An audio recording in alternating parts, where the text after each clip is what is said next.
Hi, welcome to Paper 1 Question 2 Lesson 4, where we're going to hopefully finish working on Question 2 this week, including an assessment of Questions 1 and 2.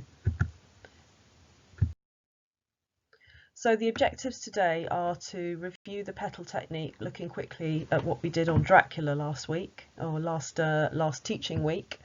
We're going to attempt a Paper 1 Question 2 on the Roald Dahl story Lamb to the Slaughter. And before the assessment on Thursday, we will be looking at a question on the novel The Road.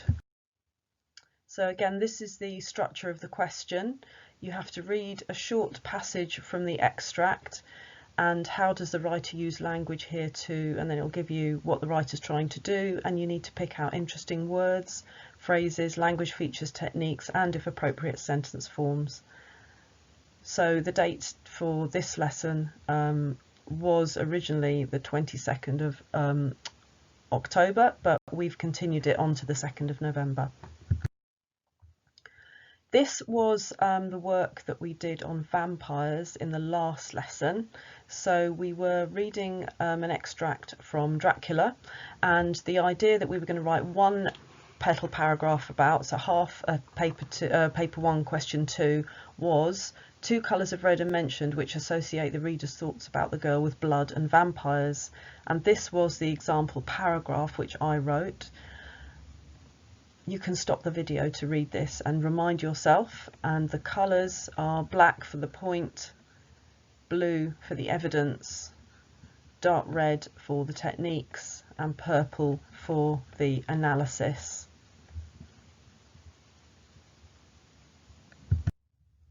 So we're going to move on, we did move on this week to Lamb to the Slaughter, and we did a Paper 1 question 2 on that extract. So the specific question about this extract was, how does the writer use language to convey Mary Maloney's sense of shock? So it's the sense of shock that you need to home in on when you're picking your quotations in order to write your answer.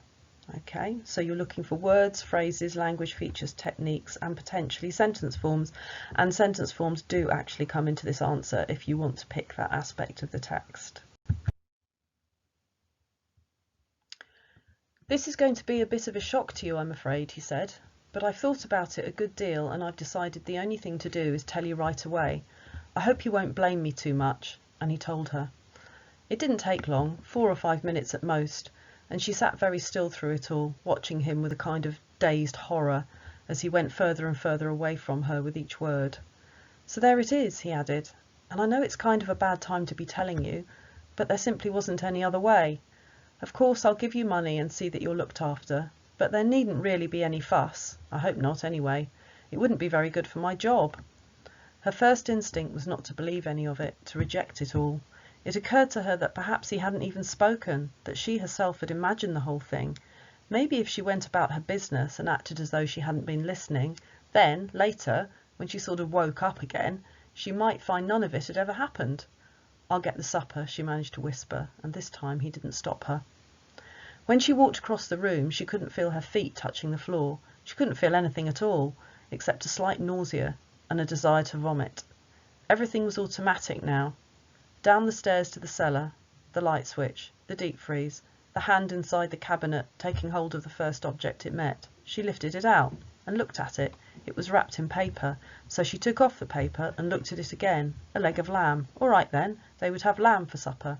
She carried it upstairs, holding the thin bone end of it with her hands, and as she went through the living room, she saw him standing over by the window with his back to her, and she stopped.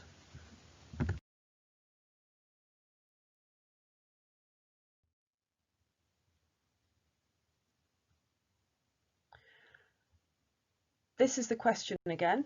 So the date was the 2nd of November. And in the end, these were the bits of text that we highlighted. So you've already heard the story. So I've picked out these bits about her feeling shocked. She sat very still, dazed horror. He moved or went further and further away from her.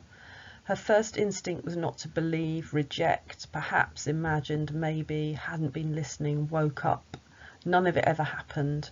So these are all shock reactions. She's been quite negative about what she's heard and imagining it's all a horrible dream. She managed to whisper.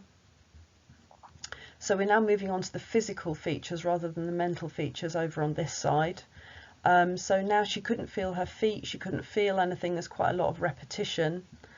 Nausea and vomiting, which is obviously physical. And then the sentence form here is a long list, or a few sentences, some short choppy sentences for shock. She lifted it out and looked at it.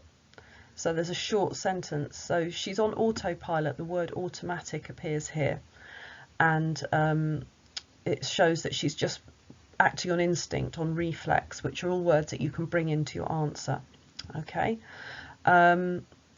So we have a long list of things that she did automatically, and that would be something you could write about in terms of the sentence form. So in summary, there are some mental effects, what she thought and felt emotionally. Lots of negative verbs, for example, rejection and the fact that her husband is going further and further away. We don't know whether that's literally or whether it's just something she feels mentally, that there's now a rift between them. And there's the physical effects, what she physically felt and did. So she felt nauseous, like she wanted to vomit, her feet weren't touching the floor, and she goes into automatic reflexes. So it's easy to write 2 paragraphs on this passage, and you can easily divide it up into mental effects and physical effects, and you really don't need to pick that many quotations in order to write your answer. As you saw in the Dracula passage, we just chose 2 words, red and scarlet, for 1 paragraph. So you don't need to pick that much out. You could probably develop, for example, the word automatic into a good paragraph. Once we finish that, we will be, for the full-timers, and we did for the evening class, move on to a text called The Road. And the question about the road was, use language to how does a writer use language to describe the bunker and its contents? Again, we're looking at words, phrases, language features, techniques, and sentence forms.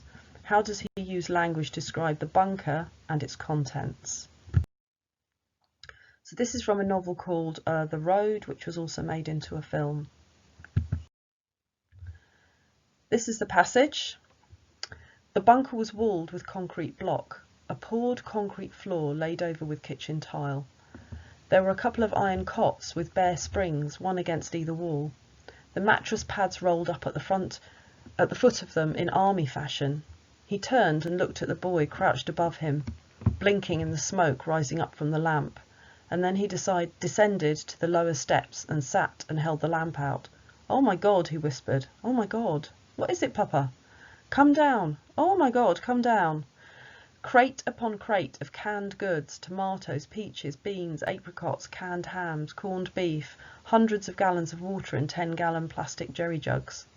Paper towels, toilet paper, paper plates, plastic trash bags stuffed with blankets. He held his forehead in his hand. "Come on," he said, "it's all right."